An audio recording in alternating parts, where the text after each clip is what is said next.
And what's going on, everyone? Thanks for tuning back into the channel. I've got the theologian with me again today, Travis Strum. How do you do, sir? Doing well, Zach. How are you, sir? Well, just living dreams out here. That's right. We're going to talk about Matthew 25 today in another installment of why you can't split the Olivet Discourse. We think this is important. Travis, why is it important that you can't Well, split the Olivet Discourse? it's important to your understanding of eschatology as a whole because that's really where you get into the difference between your partial preterist and your full preterist crowd. Really, if you want to rein everything in, it's what you do with the Olivet Discourse. And it's interesting, too, that everybody tends to split it in different places. And I think what you and I have sought to do through our previous videos is show kind of the weak links in those chains, if you will, maybe exposing the holes in the problematic areas in those views and why they don't work, why they fall short, and why this is a unified discourse. And the reason Matthew 25 matters is because it's still part of the Olivet Discourse. And I think we're probably about to get into that. But one pushback I've heard is, I've heard people say, okay, I can see how all of Matthew 24 was fulfilled, but Matthew 25 is not. And I've actually been told it's not part of the Olivet Discourse, that this is a separate teaching. So, You're um, convicted it is, though. oh, I'm 100% sure that it is. I don't even, honestly, just a cursory reading will show you that. I don't, to me, it's mind boggling how you can look at Matthew 25 and think it's disjointed and a totally separate teaching. Okay. Well, I'm going to begin to read here in Matthew 25, and Jesus is going to talk about a parable of the wise and foolish virgins. I'm going to read a little bit of that. I don't know, guys, that we'll read everything in Matthew 25. We may just kind of summarize some of the middle part on the talents, but I'm going to get after this on the wise and foolish virgins. Then the kingdom of heaven shall be likened to 10 virgins who took their lamps and went out to meet the bridegroom. Now 5 of them were wise and 5 were foolish. Those who were foolish took their lamps and took no oil with them. But the wise took oil in their vessels with their lamps. But while the bridegroom was delayed, they all slumbered and slept. And at a midnight cry was heard, behold, the bridegroom is coming. Go out to meet him. Then all those virgins arose, trimmed their lamps, and the foolish said to the wise, give us some of your oil, for our lamps are going out. But the wise answered, saying, no, lest there should not be enough for us, and you should go rather to those who sell and buy for yourselves. And while they went to buy, the bridegroom came, and those who were ready went in with him to the wedding, and the door was shut. Afterward, the other virgins came also, saying, Lord, Lord, open to us. But he answered and said, assuredly I say to you, I do not know you. Watch therefore, for you know neither the day nor the hour in which the Son of Man is coming. All right, Travis, what's that mean? Well, I think before we even get into kind of the point of the parable, or maybe I should say the exegesis of the parable, because I don't think that's really our goal here. Let's keep in mind our focus is to show why this is still a unified discourse and why this isn't separate events, right? And to me, the obvious glaring, if we had bright shining arrows that point out something very obvious and critical to this, it's the first word. It's the word then. Then conveys the idea of a continuance of thought. Then means you're piggybacking off what you just said, right? And if you look at it in the Greek, it's the word tote. And another way to translate that word tote is at that time. So, in all fairness, you may read the first line of Matthew 25 as saying, at that time, the kingdom of heaven will be like 10 virgins, and so on and so forth. Well, this begs the question then, at what time? Well, that is exactly why you need Matthew 24 to tell you at that time. And the point is, Jesus at the end of Matthew 24 is talking about his coming. He talks about the coming of the Son of Man, how it's going to be like the days of Noah. And here's what's interesting and is really going to play out more in 25 is he briefly touches on essentially some other parables. So he talks about in verse 43 of Matthew 24, verse 42, he says, therefore stay awake, for you do not know on what day your Lord is coming. You see, he's urging them here. There's an urgency to not slumber, to stay awake, to be alert. The next verse, he says that if the master of the house had known in what part of the night the thief was coming, he would have stayed awake and would not have let his house be broken into. Therefore, you must also be ready, for the Son of Man is coming at an hour you do not expect. So, what is Jesus talking about as he's concluding Matthew 24? And let's keep this in mind too, Zach. Uh, are those numbers and those chapter headings and page breaks, are those inspired? Yes, they were right in there. Matthew wrote those down. They were in there. Yeah, with the book of maps, right? Right. Yeah, no, No. they're not. He's being facetious. They're not inspired. We know they were added by man. And so if you take those out and you take away the 24 and 25, you just read this as one running flow of thought, it makes perfect sense, Well, right? just on a cursory reading overview anyway, from the very first parable there in 25, if you go back to the end of 24 and you're talking about the faithful and the evil servant, you're getting the same language, talking about my master is delaying his coming. He'll come on a day when no one's looking for him. Well, that's the same thing we just read in 25. If I'm going to apply that delaying language and the no one knows language to 24, then there's it only makes logical sense to conclude it's the same exact stuff in 25. Yeah, that's right. So, and I think that's the point. And when I preach through this, and by the way, if you're new to Zach's channel, he actually, I preached like 15 sermons or something like that through the Olivet Discourse, and he's posted those. So you can actually go back if you want to exegesis of this passage, you can listen to that on Zach's channel. But my point, you can summarize the parable of the 10 virgins in 2 words. Jesus is saying, be ready, or even stay ready. That's his point. And what does he tell them before that? Like, in this interim before the temple goes down in the end of the age, there's going to be all this stuff happen. And he tells them there's going to be false messiahs and false prophets and those type of things. So not only are they going to be tempted to be led astray, but they're also going to be tempted to just essentially throw their hands up and be like, well, maybe he forgot about us. Maybe he was Right. wrong, in all his predictions. And his admonition to his disciples here is don't do that. When I'm gone, stay ready. And I think that's the point of the parable, Zach. All right, let me ask this question. Okay. So you've got this idea of the bridegroom coming and going. Who is the bridegroom coming to? Is he not coming back to the same people that he left? Yep, that's exactly right. And we'll see this in the next parable as well, but that's something actually, if you go look at every single parable Jesus ever taught, if it concerns someone going away and then coming back, normally the one going away and coming back is always representative of Jesus, and the people that he returns to are always the people he left.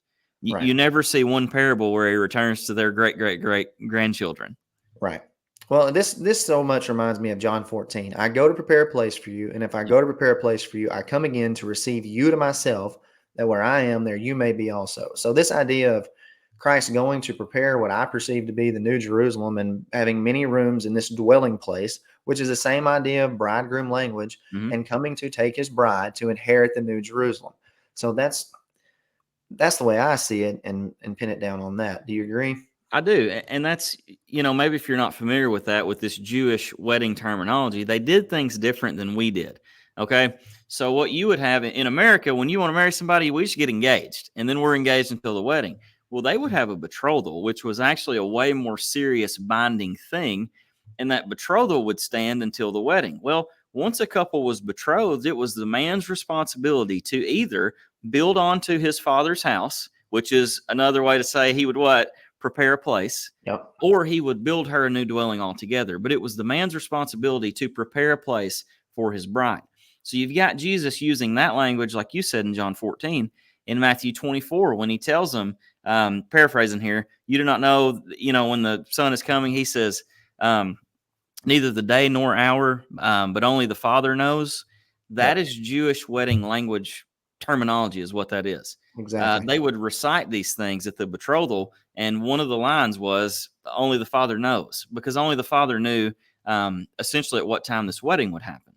So you've got it in John 14, you've got it in Matthew 24, and then lo and behold, the first parable he tells here in 25 is about a wedding. So it's the same picture everywhere. If you follow it spiritually on the spiritual application language, you just think about what Paul did. And speaking of the Holy Spirit, talking about how the Holy Spirit's the down payment of what was to come. Essentially, I don't know if the word's dowry or whatever you want to call it, but the Holy Spirit was the assurance and the promise that this wedding would happen. So you get the idea from Paul in Ephesians 5 that his desire was to present the church a pure and chaste virgin before Christ. at this wedding, which is Revelation 19, which would happen when Babylon was destroyed and the kingdom would come in full. And all of that taking place in AD 70. So you get this beautiful picture, which is the same picture of this parable in Matthew 25, all the way throughout the rest of the New Testament. It's a beautiful story. Yeah. And I don't want to flesh this out too much because me and you are getting ready to do one on my channel um, over some resurrection timing stuff. But another key element to that wedding you're talking about is the marriage supper of the Lamb, the feast, if you will. And in Isaiah 25, verse 6, verses 6 through 8 or 9, more specifically, Isaiah connects that wedding feast with death being swallowed up, which we know is the resurrection, and also God dwelling with his people. So you see all the same elements that you see reiterated in the New Testament about the parousia, and they're all centered around this wedding where Christ, the groom, takes the church, his bride. And it's a beautiful picture. That's so helpful too, because the Old Testament and the New Testament are telling the same story. The New Yeah. Testament's just showing the fulfillment of it. And man, when you go back and read the Old Testament in light of what's going on in the New, it's so helpful to me to understand it, because so many things I didn't understand forever. I used to have so many questions about the parables specifically. And I Yeah. remember somebody at church asking me 2 years ago, "Hey, can you help us with the parables or whatever?" And I said, "Well, let me study them." Well, it didn't take me long to study them to figure out every one of them's talking about the same time. Yeah. So, And a lot of them are talking about the same thing. right. He's Just, expressing the same reality with different characters and, a different setting, but it's the same point. yeah. All right. Well, speaking of that, tell Well, me about the parable of the talents then. okay. Well, it's kind of where I wanted to go here because again, we're talking about why this is a unified discourse, why it's not divided. So to begin with, again, Matthew 25:1, you get the word tote, and then he finishes this parable. And then in verse 13, let's read that again. He says, "Watch therefore, for you know neither the day nor the hour." Well, let's ask the question, the day or the hour of what? What's he talking about? He's talking about his parousia. He's talking about coming into his kingdom, right? Okay, well, the very next verse says, "For it will be like a man going on a journey." What is it? His coming into his kingdom, Mm. right? So let's ask this. He's fixing to launch into the parable of the talents. Is this disconnected from the rest of it? No. No. We're talking about the same thing. He starts it with the word then. In the very next section, he says, "For it will be like." Zach, you want to read that parable, or you want me to just kind of give I'll the overall gist? I'll read it if you want me Okay. to. For the kingdom of heaven's like a man traveling to a far country, who called his own servants and delivered his goods to them. And to one he gave 5 talents, to another 2, to another 1, to each according to his own ability. And immediately he went on a journey. Then he who had received the 5 talents went and traded with them and made another 5 talents. And likewise he who had received 2 gained 2 more also. But he who had received 1 went and dug in the ground and hid his Lord's money.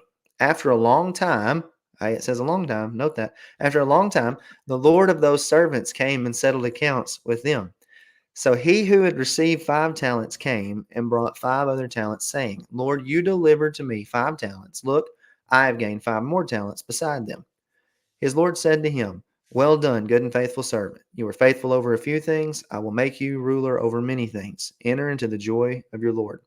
He also, who had received 2 talents, came and said, Lord, you delivered me 2 talents. Look, I gained 2 more talents besides them. His Lord said to him, Well done, good and faithful servant. You have been faithful over a few things. I will make you ruler over many things. Enter into the joy of your Lord. Then he who had received the 1 talent came and said, Lord, I knew you to be a hard man, reaping where you have not sown and gathering where you have not scattered seed. I was afraid and went and hid your talent in the ground, and look, there you have what's yours. But his Lord answered and said to him, You wicked and lazy servant, you knew that I reap where I have not sown and gather where I have not scattered. So you ought to have deposited my money with the bankers, and at my coming I would have received back my own with interest. So take the talent from him and give it to the man who has 10 talents. For to everyone who has, more will be given, and he will have abundance. But from him who does not have, even what he has will be taken away. And cast the unprofitable servant into the outer darkness. There will be weeping and gnashing of teeth. All right. So, again, I don't really want to exegete the entire thing because that's not our point. But you highlighted something interesting there in verse 19. What was that you picked up on, Zach? It says a long time, therefore it can't be from 30 to 70 AD. Right. So a long time means we have to stretch this thing out 2,000 plus years, right? Well, I think whenever you consider the way stories work and language works, that falls flat. So I am 35 years old. Zach, how old are you now? 31. Young man, 31. His back doesn't even hurt yet. Okay. I'm just kidding. 35, 31 years old. So in 40 years, I'm not that good at math, but I think I'll be 75. You'll be 71. Zach, in human language, would you consider that a long time from now? I probably would. It seems like it to me. So that doesn't have to mean 2,000 years, does it? No, especially when you look in light of the far demonstrative being used by Matthew earlier already in this passage in Matthew 24, and the far demonstrative being applied by friends of ours, such as Ken Gentry, to 8070. So not only are we the only ones that think a delay time or a for a while or a far demonstrative can be pointing to 8070, there are other friends of ours as well. Yep. And I think there's another clue that grounds this in the AD 70 judgment. And what it is the talents and what they represent. And I realize my view of this parable is probably a minority view, maybe even considered an unconventional view. But I think what the talents are communicating is revelation, spiritual truth, if you will. And what you see, and I think, if we're going to take this as the master goes away and then these people are doubling, what's given them. Well, I think if you consider that as a spiritual truth, and they were given the Holy Spirit, right? And what did they do, Zach, in the first century? What do we see in the book of Acts? Invested in others. Yeah, the church explodes. The gospel's going forth. People are being saved all over the place. Meanwhile, you've got these religious elites, the Pharisees, the scribes, old covenant apostate Israel, who'd been given. What does Paul say in is it Romans 9, Romans? he said it's Romans 9. He said they were given pretty much everything. They were Everything. given They were given the law, the prophets, all of it, right? Well, what does Romans 1 tell us about truth suppressors? it's not good. It's not good, right? It says they're suppressing the truth and unrighteousness. Well, you know what a synonym for suppress is? Bury. And I think that's the exact picture. This servant, if you will, which represents Old Covenant Israel, they were given all the oracles of God. They were given everything they needed, and rather than doing something with it, they suppressed the truth and unrighteousness. So, what does Christ do when He returns at His parousia? He judges them for it. He casts them into the outer darkness where there's weeping and gnashing of teeth. So I think when you understand the parable that way, it makes perfect sense, and you still have no lack of harmony here in the Olivet Discourse. So this would have been probably Jewish people, probably Jewish unbelievers, but part of the old covenant system that knew of Christ and should have recognized him, Yep. and knew all the truth, but still rejected it. Is it fair to say they could have been the people in Hebrews that had tasted of some things and then I not think kept that's it? exactly who that is. Yeah, I think that's exactly what the author of Hebrews is talking about. yeah, I would agree with you on that. So at the So end of that, go ahead, go ahead. go ahead. Well, I was just going to say, so when you zoom out then and you look at that entire section of that parable, you still have the exact same thing Jesus has been talking about the entire time. Whether that's the direct events that are going to happen, or whether you consider, the totality of the New Testament and the things he taught, the things that Paul taught, the things Peter taught, what you see is when Christ returns, there's a judgment. And he told them as early as Matthew 23 that was coming. And it was coming on their heads because they killed his prophets. They rejected his son, just like the parable of the wicked vine dressers, the 10 minas or minas, and so on and so forth. It's the exact same picture. This idea of casting into outer darkness, I'm sure some people take that to be hell. I would probably take the idea of outer darkness just meaning that they lose their covenantal standing. And I'm not Yep. saying that doesn't mean they weren't judged in 80/70, but I would view that the same way as I do the parable of the wicked vine dressers in Matthew 21, when it says the kingdom will be taken from you and given to others. So Yep. they're cast out. They didn't have a wedding garment, and they don't know the Well, Lord. when you look at Revelation 21 in the New Jerusalem, where is the light? It's In the it's city, in the city, or to put that another way, it's in the covenant, right? right? Which they no longer are. Hmm. The old covenant's dead and gone at this point. So that's how I understand the outer darkness. Just like you're saying, they're not the kingdom people anymore. Right. But it's interesting when you read these, because I don't think it's only a spiritual element, and I don't think you see only physical. I think those two things work in tandem, and I think that's where the gnashing of teeth comes in. So I not mean, only do they have the spiritual reality of being exiled from the kingdom and now they're excluded, but they actually incur a temporal judgment because of the realities that brought that on. right. So So you think they were still judged post physical death? no, I'm saying I think their physical slaughtering was the judgment. Okay. Uh, the weeping and gnashing of teeth. If you chase that phrase, there's 4 or 5 references, I can't remember, in the Old Testament, and it always has to do with essentially enemy armies coming in on someone, on a nation. So it's the exact same picture. Yeah, fits perfect. It's not gnashing teeth in anger. It's gnashing teeth in pain Right. because you're Okay. being slaughtered. So Well, for the life of me, moving on. Are we ready to move to 31? yeah, let's roll. For the life of me, I cannot think of where I heard Doug Wilson split this, but I'm very confident that somewhere or another I've heard Doug Wilson split the Olivet Discourse right here at this point at 31. So everything in Matthew 24 and 25 up to this point, he would put in 80-70. And then at one point in his life, he would cut it right here. I don't know what his current position is, but I think that people really look at the end of this right here from 31 on down and try to put this part specifically in the future just because of all the things that you have. Do you want me to read it, or you want to just kind of talk about it as we go? I feel like we're doing good on time. You want to read through it? All right, I'll read it.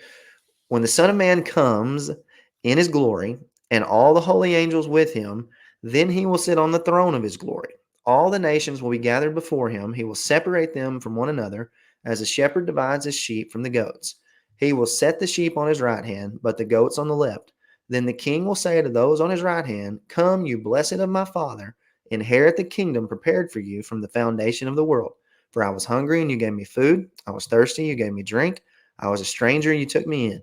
I was naked, and you clothed me. I was sick, and you visited me. I was in prison, and you came to me." Then the righteous will answer him, saying, "Lord, when did we see you hungry and feed you, or thirsty and give you drink? And when did we see you a stranger and take you in, or naked and clothe you? Or when did we see you sick and in prison and come to you?" And the king will answer and say to them, "Assuredly I say to you, inasmuch as you did it to one of the least of these my brethren, you did it to me." Then he will also say to those on the left hand, "Depart from me, you cursed, into everlasting fire prepared for the devil and his angels. For I was hungry, and you gave me no food. I was thirsty, and you gave me no drink. I was a stranger, and you did not take me in. Naked, and you did not clothe me. Sick and in prison, and you did not visit me." Then you also will answer him, saying, "Lord, when did we see you hungry or thirsty, or strange, or naked, or sick, or in prison, and did not minister to you?" He will answer them, saying, "Assuredly I say to you, inasmuch as you did not do it to one of the least of these, you did not do it to me.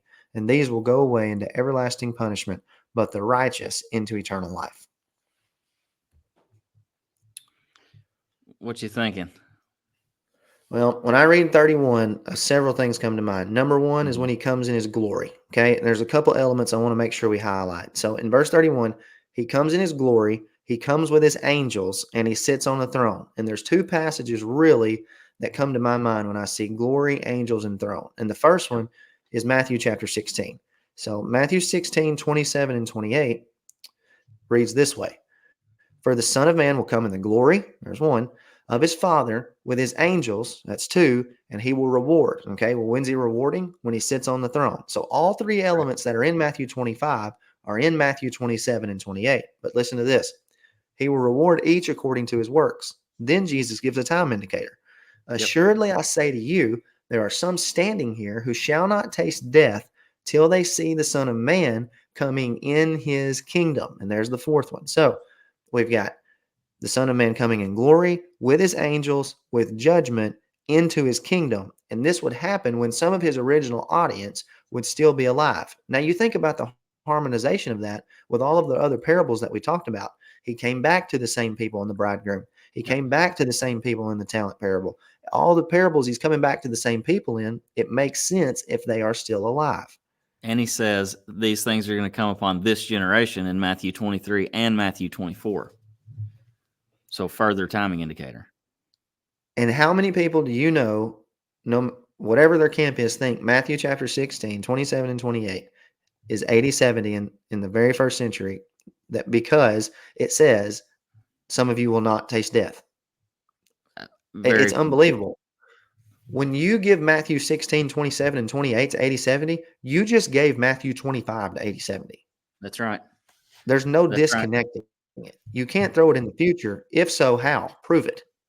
Well, and my question is, what justification do you have for doing that? Like, how can you put and maybe we need a chart, Zach, but how can you put the language of these two passages with the timing indicators in there side by side and say Matthew 16 is 80, 70, but Matthew 25 is yet to be fulfilled, and that's in our future? And I know we've harped on this probably a lot, but back when you and I were 2 feet in the post-mill camp, this was one of the first things you and I had trouble with reconciling, was the fact that, okay, we see a coming, but in 70 AD, clear as day, it's undeniable. But where do we justify another one, right? And I think you Right. can't. Whenever you put these things side by side and you look at them in tandem, it's pretty evident Jesus is talking about one coming, and he's using the same I language to think that describe that one coming. the biggest problem, I think, is how unfamiliar. Let me use it for my own example. Me personally, I wasn't familiar enough with all of the language that was in all of these passages. Once I became more familiar with all the language that was in them, I started seeing, oh, this is there and that's there. And if this is that, then this is the same thing. So if this Yeah. is future or if this is past, it's all the same thing. You can't split it. It's the same stuff. So Yeah. just Exactly. real briefly, Travis, a lot of people say Matthew 16, 27 and 28 is the transfiguration. Why Yep. can't it be the transfiguration? Oh man, you're putting me on the spot. I've got like a 4-point argument to this that I can't remember exactly. But one of the clear, obvious ones, let me find it here, that jumps out is he says, let's see. Well, for one, there's a judgment. No one believes the judgment happened at the Mount Right. of Transfiguration. Did he come with Um, his angels at the Mount of Transfiguration? yeah, nobody believes that. Furthermore, he's talking about coming into his kingdom here. Well, all of the futurists believe the consummate kingdom is yet to come. Right. He says some of you will not taste death, which implies others will. So some of you are going to die before this happens. Well, Right. the transfiguration's in the next chapter. Who died? Right. You know, Nobody. so there's a lot of reasons why this just falls flat on its face. It's not going to work. But it does make sense if it's Matthew 25 and it's in 80, 70, when some of them were dead and some of them were still alive. And if That's it's in right. my Yeah. near future, they're all dead. Jesus told them some of them were going to be put to death. Yeah. So there's no conflict there. I was going to say this too. You're talking about Matthew 16, but there's another text that talks about the time of the end where you see a judgment happen and there's reward and condemnation, just like Matthew 16 and just like Matthew 25. And I'm talking about Daniel 12. And I know that I many of your figured you were. viewers do what? I said I figured you were. Yeah, but I know your viewers are probably familiar with this, but in Daniel 12, verse 2, it says, "And many of those who sleep in the dust of the earth shall awake." And listen to this: some to everlasting life, and some to everlasting shame and contempt. Remember what Jesus said in Matthew 25:34? Then the king will say to those on his right, "Come, you're blessed by my Father, inherit the kingdom prepared for you from the foundation of the world." Does that sound like they're inheriting eternal life here? And Perfect. on the flip side, those that are put to everlasting contempt, Jesus casts some of these away in what we may call everlasting contempt. So you see the exact same elements. It's the same thing. I don't know how you get around this. Yep. And that's the same resurrection. Daniel's told that he would rise to his inheritance at the end of the days in Daniel 12:13. That's the same picture of the Old Testament saints coming out of the grave at that time. And you've got judgment for them as well. That's 1 Corinthians 15, 1 Thessalonians 4. That's the Yep. same stuff. So Daniel 12 is in complete harmony with this. And also, the other passage that sticks out to me is Daniel chapter 7. Let me read a little bit of Daniel 7 here, verse 9. I watched till thrones were put in place, and the Ancient of Days was seated. Now, what's interesting about this next part is the way the Ancient of Days is described in Daniel chapter 7, verse 9, is exactly the same way Jesus is described in Revelation chapter 1. His garment was white as snow, and the hair of his head was white like pure wool. His throne was a fiery flame, its wheels a burning fire. A fiery stream issued and came forth from before him. Thousands of thousands ministered to him. 10,000s times 10,000 stood before him.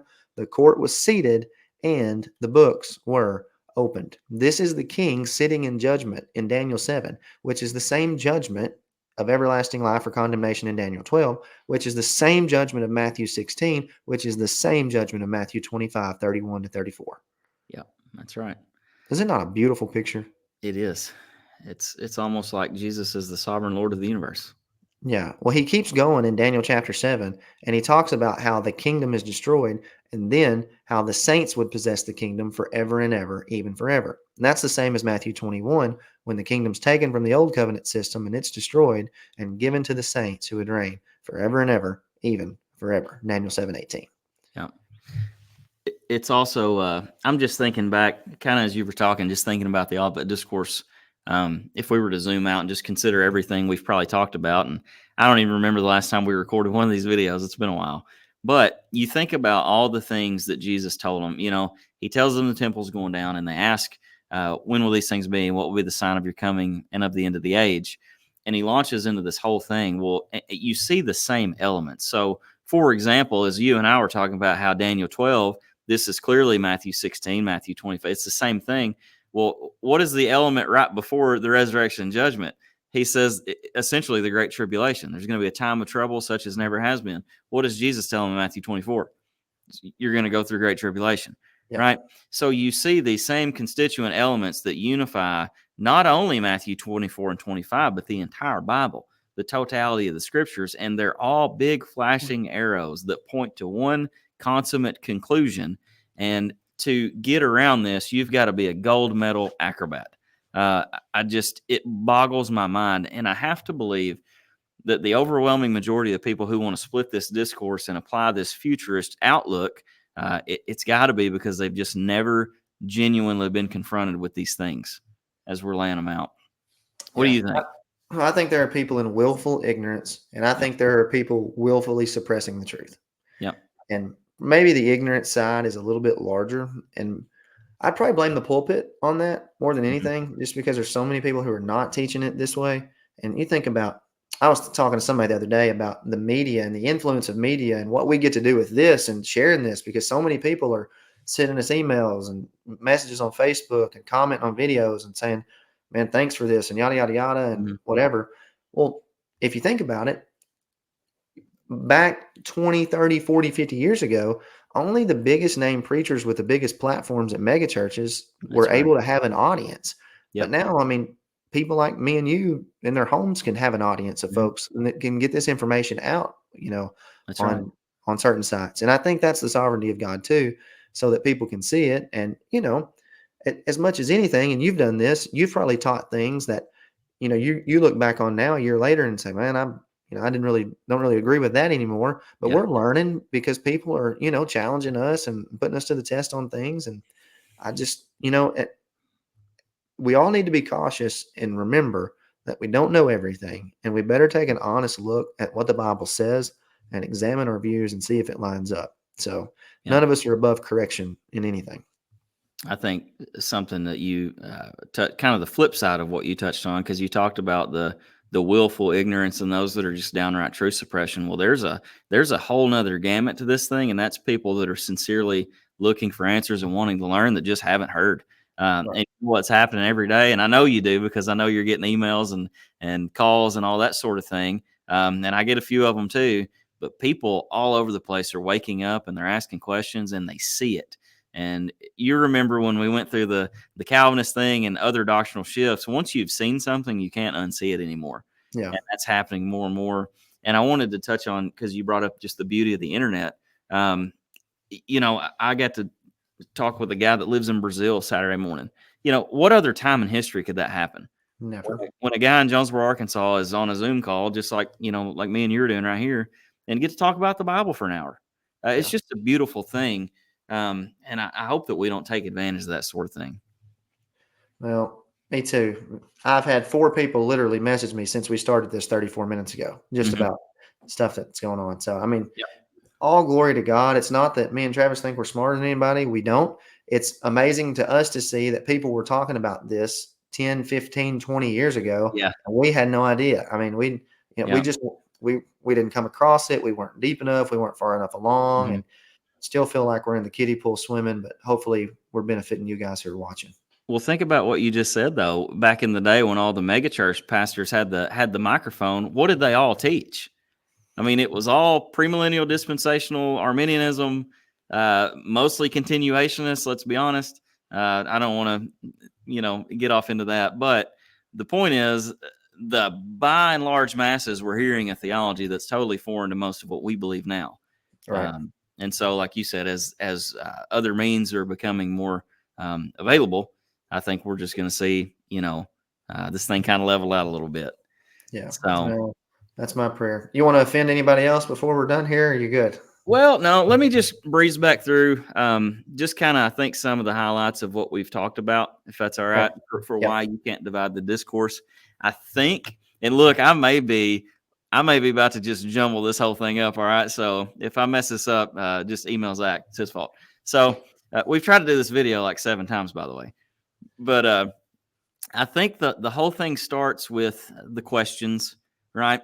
And I think that's kind of was leg one, is people think they're asking about the destruction of the temple and the end of the world.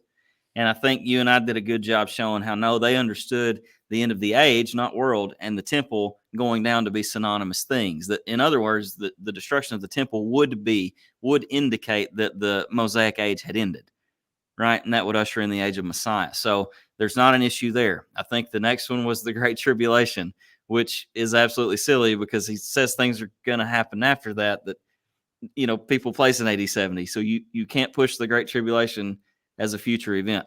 I think the next one's verse 36, maybe says, "But of that day," remember, he switches from the near to the far demonstrative. So now we've got this sudden shift where we're not talking about near future events. Now he's 2,000 years in the future. Just And a reminder on that note too, we showed in the Gospel of Luke how Ken Gentry applied events of the far demonstrative to 80/70 and went back to Matthew and showed how there was inconsistency there to make those in the future. yeah.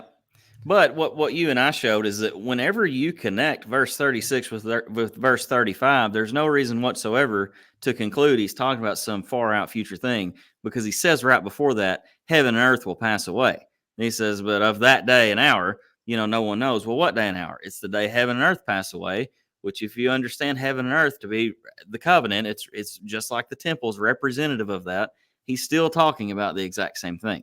So I think we kicked the legs of verse 36 out from under it.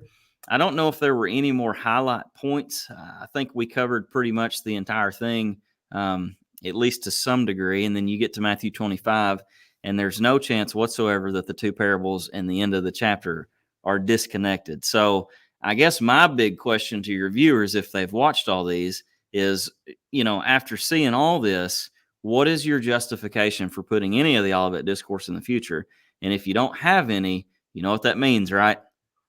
So just something to chew on.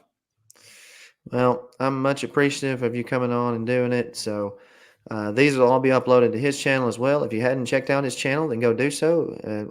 What's your channel name? Is it just your name? It's very original. It's Travis Drum. So That's good. If I had to do mine over again, y'all go like and subscribe to his channel and share it. He's got some great stuff on there and a lot more to come.